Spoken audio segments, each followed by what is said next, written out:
Single dad CEO millionaire rescued a little girl from the hailstorm. She said, "My mom used to tell me about you." The town's annual spring fair had always been a cheerful event. Cotton candy stands, paper lanterns, carousel music humming in the background. That morning, the sky had been clear, the air soft with the scent of blooming dogwoods. Aubrey Bennett, dressed in her raincoat and worn sneakers, led her preschool class through the rows of colorful booths. Her long blonde hair was braided loosely on either side tucked behind her ears. She held tightly to a clipboard with the children's names and emergency contacts, her eyes constantly scanning the group. Luna, in her favorite pink dress and flower-covered rain boots, clutched a small plastic cup of lemonade and skipped ahead to the puppet show tent. "Stay close, sweetheart," Aubrey called after her, her voice firm but gentle. Then the sky cracked open. It happened in a blink. Thunder roared without warning, and seconds later, ice began falling, sharp, fast, heavy. The joyful noise of the fair turned to chaos. As parents grabbed their children, vendors scrambled to cover their wares, and teachers shouted names into the rising wind. "Hail, everyone inside the civic center!" Someone yelled over a loudspeaker. Aubrey turned in a circle, counting heads. "Cameron, Sophia, Nolan, where's Luna?" Her chest tightened. Luna, the child was nowhere in sight. Aubrey's heart dropped as panic surged through her veins. She pushed through the crowd, calling her daughter's name again and again, her eyes stinging, not from the hail, but from fear. A block away, the tinted windows of a sleek black SUV rolled silently down as it pulled to a slow stop near the park's edge. Jackson Wolf, freshly out of a high-stakes investor meeting at the nearby Civic Center, had planned to take a brief walk before heading back to his office. But now, through the blur of falling ice, something small and pink caught his eye. A little girl. She was curled up beneath a bench at the edge of the path, arms over her head, her knees drawn in. Hailstones the size of marbles bounced off the concrete around her. Her tiny body shook. Jackson didn't think. He shoved his door open, ignoring the pelting ice, and sprinted across the street. The hail pounded his shoulders and back as he dropped to one knee beside her. "Hey," he said, his voice low but clear. "You're okay now." Wide blue eyes peeked up at him. Her lips trembled. "I lost my mommy," she whispered. "It's all right, I've got you." He shrugged off his wool coat and wrapped it around her small frame, lifting her gently into his arms. Her fingers clung to his collar, her face pressed against his shoulder. Once inside the SUV, he turned up the heat and buckled her into the passenger seat, draping a dry blanket over her.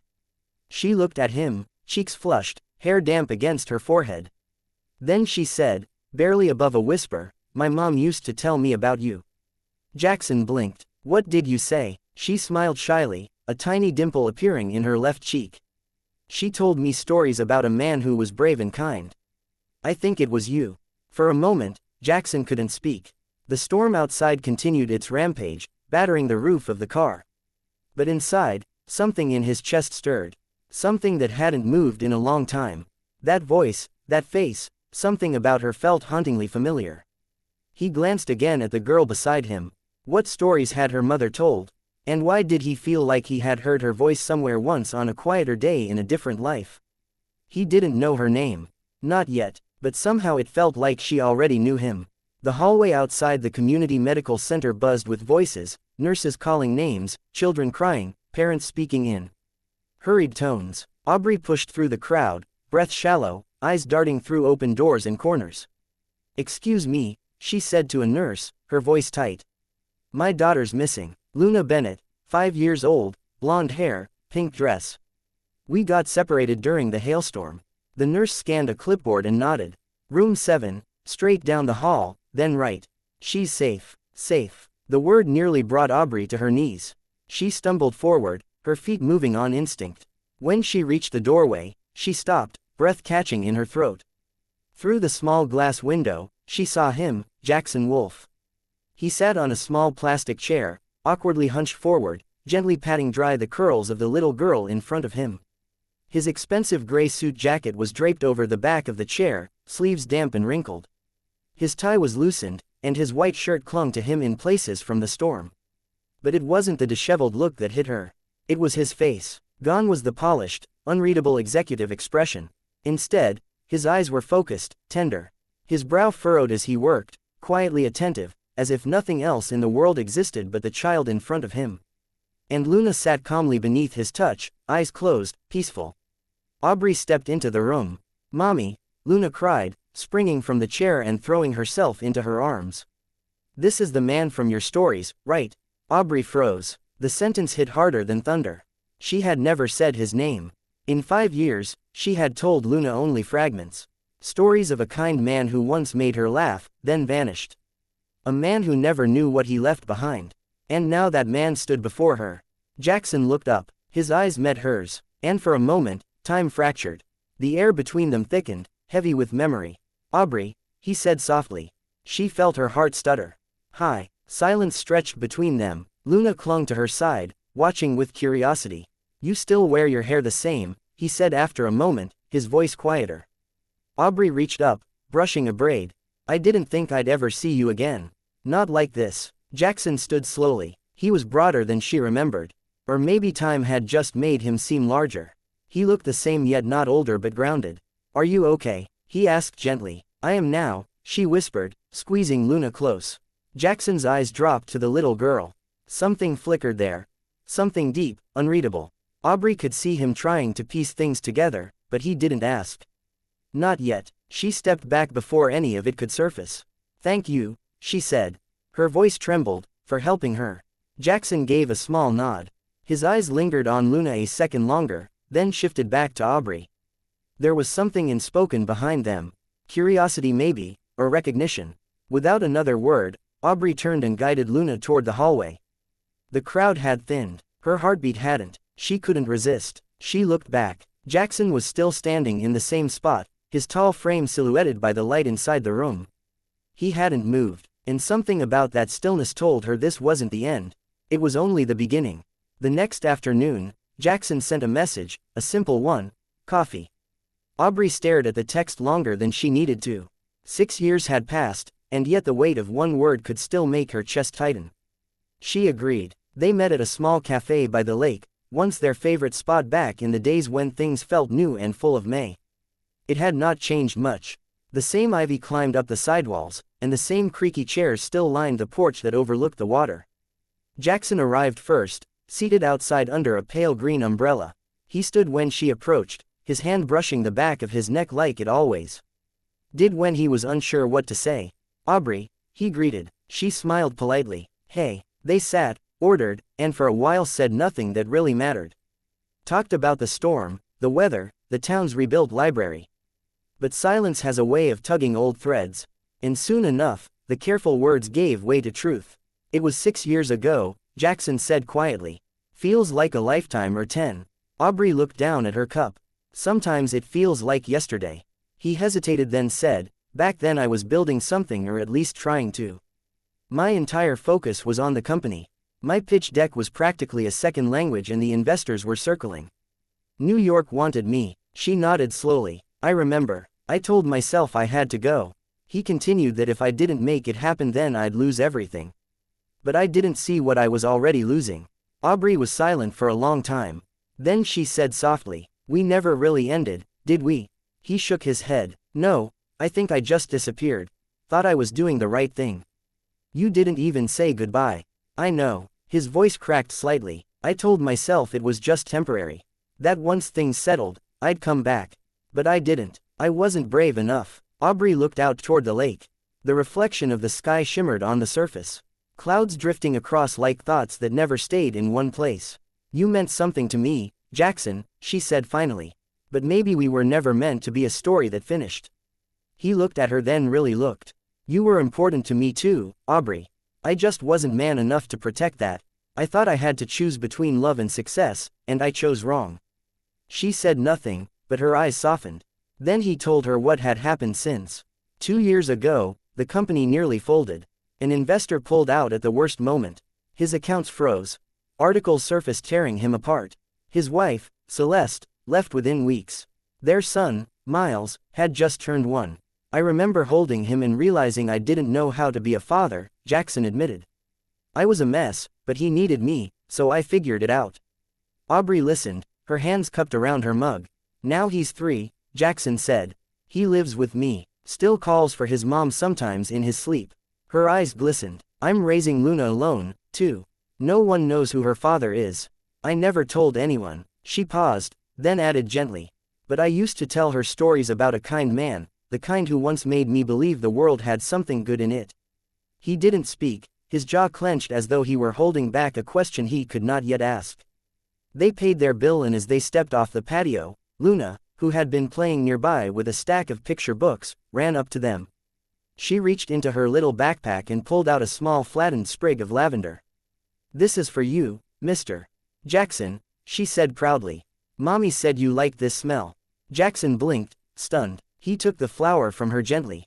"I do, I really do." He remembered how Aubrey used to use lavender as a bookmark in college. How that scent used to cling to his hoodie long after she had hugged him. As Luna skipped ahead, humming to herself, Jackson stood still. Lavender pressed between his fingers. Some wounds had never closed. But some memories never faded. And maybe, just maybe, some pieces still belong together. The day after the hailstorm, Aubrey received an email from the school board. Classroom repairs would take at least 48 hours. The preschool where she taught would be closed for 2 days. She sighed, glancing at Luna, who was twirling in her pink dress across the living room, humming. Aubrey had planned to stay home, but that morning brought an urgent complication, a district-wide emergency budget meeting. She, as the lead, early education representative, couldn't miss. Scrolling through her contacts, unsure who to ask for help, fate stepped in. At the children's bookstore downtown, she and Luna ran into Jackson Wolf. More precisely, Luna ran into Miles. "Hey," Luna squealed. "You." Miles blinked, then smiled. From the park, they threw their arms around each other like old friends. Jackson, crouched beside Miles with a dinosaur book, stood up when he saw Aubrey, expression unreadable, but not unkind. "We meet again," he said.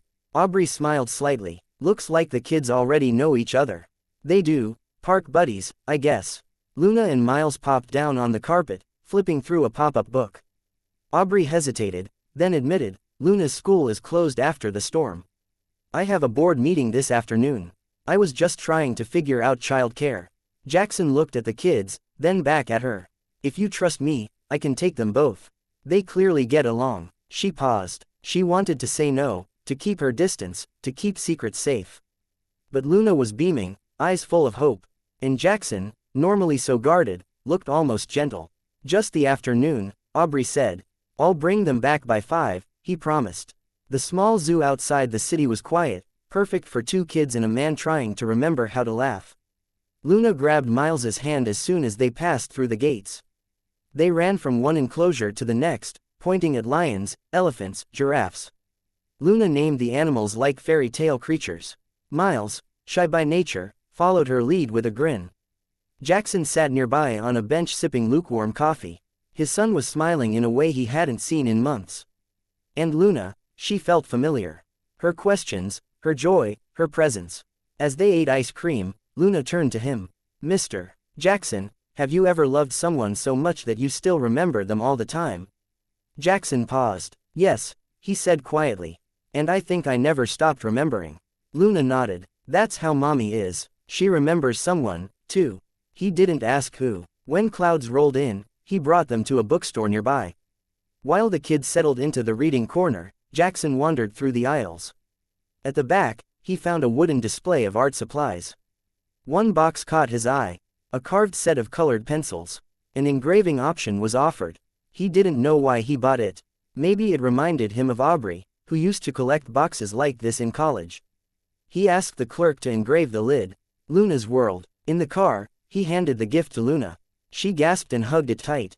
"I'm going to draw everything I love," she whispered. "This is my favorite thing ever."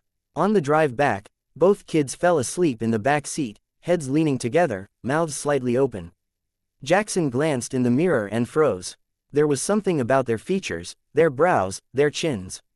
The way Luna tilted her head in sleep, just like him. A flicker of suspicion passed through him. Coincidence, he told himself. He pulled into Aubrey's driveway as the sky turned golden. She opened the door, clearly nervous. "They were perfect," he said softly. "Thanks for trusting me." Aubrey looked torn, then managed a small smile. "Thank you for giving her such a good day." That night, Jackson sat beside Miles's bed, tucking him in. The boy looked up, eyes heavy with sleep. If I did something wrong in the past, Jackson asked quietly. Would you forgive me? Miles didn't answer. He just rolled over and wrapped his arms around his father's neck. Sometimes forgiveness didn't need words. Jackson sat in his home office late into the night, a quarterly report open before him, but he had not read a single line.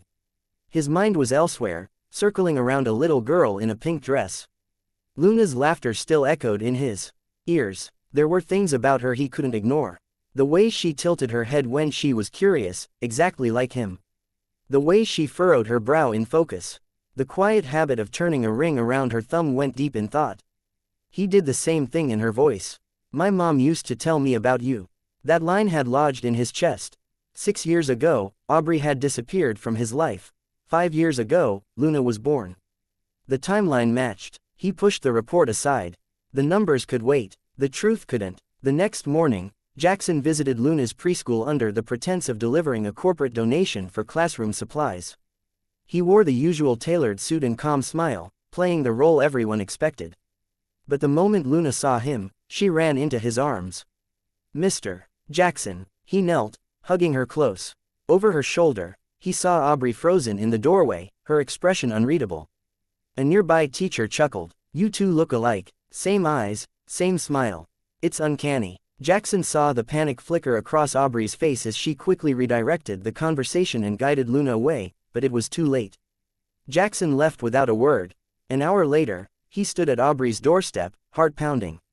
Leaning against the railing was a small pink bike, carefully painted.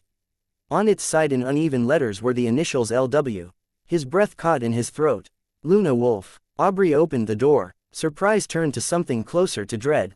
Is something wrong? She asked gently. Yes, Jackson said. It's about your daughter. She hesitated. Then he pulled something from his coat. A beaded bracelet Luna had dropped the day before.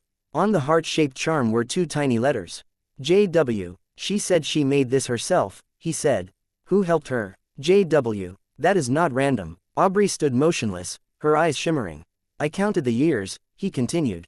You left 6 years ago. Luna is 5. Did you think I would not notice? Aubrey's lips parted. Her voice barely made a sound. You were everywhere back then. On every magazine cover. You were about to get married. I was just a page you turned. No, Jackson whispered, voice cracking. You were the chapter I never finished. He stepped closer. Tell me the truth. Is she mine? Aubrey let the tears come.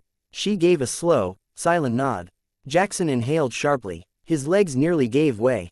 All this time, he said barely above a whisper. I had a daughter. I wasn't hiding her to hurt you. Aubrey said, I was protecting her. You were falling apart. I didn't know if you'd even survive it. I thought she'd only make it harder. He gave a soft, bitter laugh. But she's the only thing that would have saved me.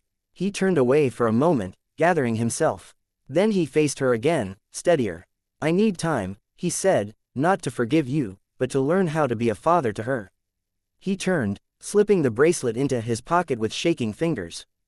Just as he reached the steps, he heard a small voice behind him. Mr. Jackson. He turned. Luna stood there, clutching her lavender plush bunny. She looked up at him with big, earnest eyes. Don't be sad. Mommy says good people always find their way back to where they belong. His chest ached. He knelt, brushing a strand of hair from her cheek. I promise, he said, voice thick. I'll come back. Okay. Luna nodded solemnly and wrapped her arms around his neck. As he walked away, the sunset painted the sky in gold. In his hand was the bracelet his daughter had made, the first piece of her he would carry with him. A new chapter had begun, and this time he would not walk away. Jackson didn't rush. After learning the truth, he moved slowly, carefully, not wanting to break something fragile. He spent more time with Luna. He never called himself her father. Not yet. Instead, he listened, watched, and learned.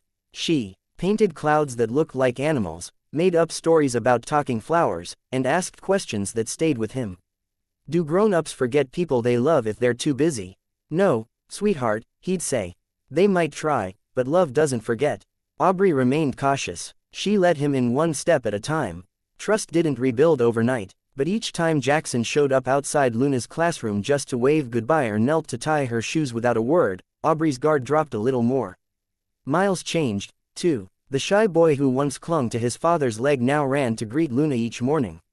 They became inseparable. 2 puzzle pieces finally put together and Aubrey became Miss Aubrey to Miles, a name he said with a kind of warmth that pierced Jackson's chest.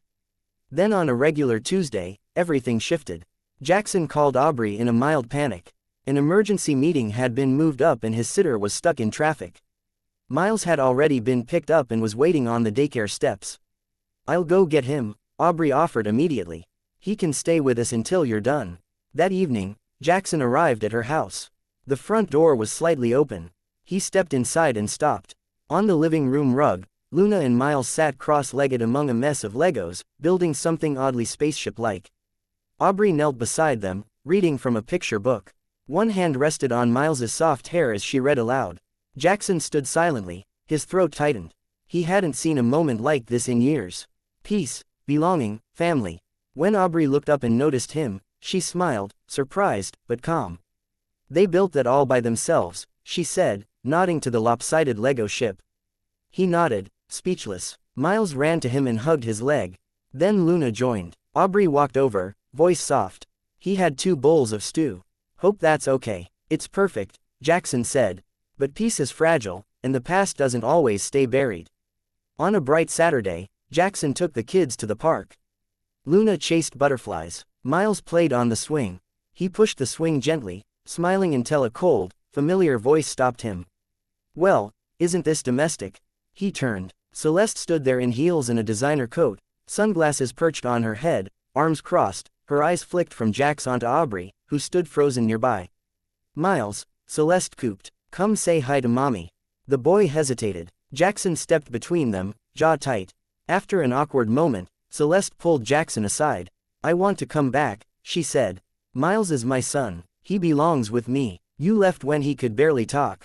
Her smile was thin. "And now you're back in the headlines. Success looks good on you. I'm just here to complete the redemption arc. You're not part of this story anymore," he said firmly. She stepped closer, her voice like ice. "Then I'll fight for custody. The courts might like hearing about your emotional history or the fact that you've hidden a child from the public. You're not exactly stable, are you?" Then she walked off. That night, the warmth was gone. Jackson told Aubrey everything. She listened in silence, arms crossed tightly. Luna was asleep in the other room. "I knew something would come to take this away," she whispered. "I won't let her," he said. "I'm not talking about her," she said, her voice breaking. "I'm talking about us. I've seen how fast things fall apart. I can't let Luna or Miles get caught in that." He stepped closer, wanting to reach her, but she took a step back. "I think we should put space between us for now." Jackson's chest ached. He wanted to argue, but the look in her eyes stopped him. She wasn't angry. She was protecting something she loved. And he realized for the first time that love wasn't just about showing up.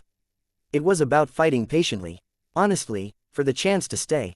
Not just for custody, not for control, but for trust. For them. Jackson sat across from Celeste in a sleek law office high above the city. The windows offering a foggy view of Manhattan. She wore red lipstick and a smug expression, legs crossed, manicured nails tapping rhythmically against her handbag. "You always did look good under pressure," she said smoothly. "But let's not pretend you're in control here." He stayed silent. Celeste leaned forward, smile razor sharp. "You want to play happy family with your ex and her kid? Fine, but I'm Miles's mother and I have every right to bring him back. Especially now that the media has rediscovered your name. And if I recall correctly, 2 years ago, you were one bankruptcy away from a breakdown." Jackson didn't flinch. "You mean the breakdown you walked away from? That's called survival, Jackson." "No," he said calmly, opening a folder and sliding it across the table. "This is survival. Inside documents, therapy records, parenting schedules, a glowing psychological evaluation, even references from Miles's daycare, all meticulously prepared." Celeste's expression faltered for the first time. And then came the final piece. "I wanted to keep this private," Jackson said, sliding over a tablet. "But Miles asked to say something just in case." He pressed play. On screen, Miles sat on his small bed, clutching his stuffed fox. His voice was soft but clear. "Daddy always reads to me before bed. He makes pancakes on Sundays. Miss Aubrey helps me draw. I like our house. I don't want it to change again." Then after a pause, he looked into the camera. "I love my daddy." Silence. The lawyer beside Celeste leaned over and whispered something into her ear. Her jaw tensed. The smugness faded. "This isn't over," she muttered, standing. "It already is," Jackson replied. Rain fell softly as Jackson stood on the steps outside Aubrey's house. The porch light glowed behind the screen door, casting warm light on her silhouette as she opened it. She looked surprised and tired. "Is everything okay?" she asked quietly. He nodded. "It's done. She's not coming after Miles." Relief flickered across her face, but so did hesitation. And now Jackson stepped forward, his voice low and steady. "Now I stopped letting fear write my story." She blinked. "I do not want another chance with the past. I want a future." His eyes searched hers. "And it's you, Aubrey. It's Luna. It's Miles." He reached for her hand, rain sliding down his face. "That's home. You're my home." Aubrey stared at him, then stepped into his arms, tears already streaming down her cheeks. She clung to him as if the weight of 6 years had finally lifted. "I was so scared," she whispered. "I didn't want to believe we could have this." "You don't have to believe alone anymore," he whispered back, for the first time. "No more secrets, no more distance, just love, raw, real, and finally spoken aloud." Inside the house, Luna and Miles peeked through the window, giggling at the sight of their parents in the rain. And just like that, the four of them were no longer pieces trying to fit. They were a whole. 6 months later, the garden behind their cottage in the Vermont countryside had been transformed into something out of a storybook. Strings of golden lights hung from the white wooden fence, swaying gently in the breeze. Lavender bloomed along the gravel path, its scent drifting in the summer air. Chairs lined both sides of the aisle, filled with the few people who had stood by them through the hardest chapters. At the end of the path, Luna, wearing her favorite pink dress, walked slowly, scattering handfuls of lavender petals from a woven basket. Her curls bounced with each step, her grin as wide as the sun. Just behind her, Miles stood proudly in his tiny suit, both hands clutching a velvet box containing 2 simple gold rings. His face was serious, determined. Today, he was his father's best man. At the altar, Jackson Wolfe stood waiting, dressed in a slate gray suit that matched the soft sky above. But it was not the suit that made him handsome. It was the way he looked at the woman walking toward him. Aubrey's hair was braided gently down both sides, framing her face with softness. Her dress was simple, no lace or sequins, just flowing white cotton that moved with her like the breeze. Her eyes were full of light, her steps steady as she walked hand in hand with her mother, who once doubted Jackson, but now wiped away proud tears. When Aubrey reached him, Jackson took her hands in his voice just above a whisper. "I never believed in second chances," he said. "But you were mine." The ceremony was short, heartfelt. No grand speeches, just vows written in quiet nights exchanged beneath the open sky. When it was done, when the cheers had faded into music and laughter, Luna tugged at Jackson's sleeve. "Daddy," she said, her voice soft but certain. He knelt beside her, heart already full. "I have a wish," he smiled. "What is it, princess?" She leaned in close, her breath warm against his cheek. "I wish we'll always be a family and never go away again." Jackson looked at Aubrey, who was now his wife, his anchor. Her eyes met his, full of love and quiet promise. He pulled Luna into his arms, holding her tight. That wish already came true. As night fell, the garden grew quieter, lit only by the soft glow of lanterns and the laughter of 2 children chasing fireflies. Then came the final moment. Jackson stood between Aubrey and the kids, each of them holding a paper lantern, its base flickering with flame. Together, they released them into the night sky. 4 lights rose side by side, drifting into the stars. From behind, they looked like a portrait. 2 adults, 2 small silhouettes, all connected by something invisible but unbreakable. And as the lanterns disappeared into the darkness, a voice echoed in the stillness. "Some people stop believing in love, some give up on family. But sometimes love finds you anyway. In a hailstorm, in the scent of lavender, in the voice of a child who didn't know your name, only your heart." The story didn't end here. It had only just begun. If this story touched your heart, if you felt the warmth of a second chance, the quiet strength of a father's love, or the innocence of a child's wish, don't forget to support us. Subscribe to Soul-Stirring Stories for more emotional journeys just like this. And if this story made you smile, cry, or believe in love again, hit that hype button to let us know. Your support keeps these stories alive. See you in the next one.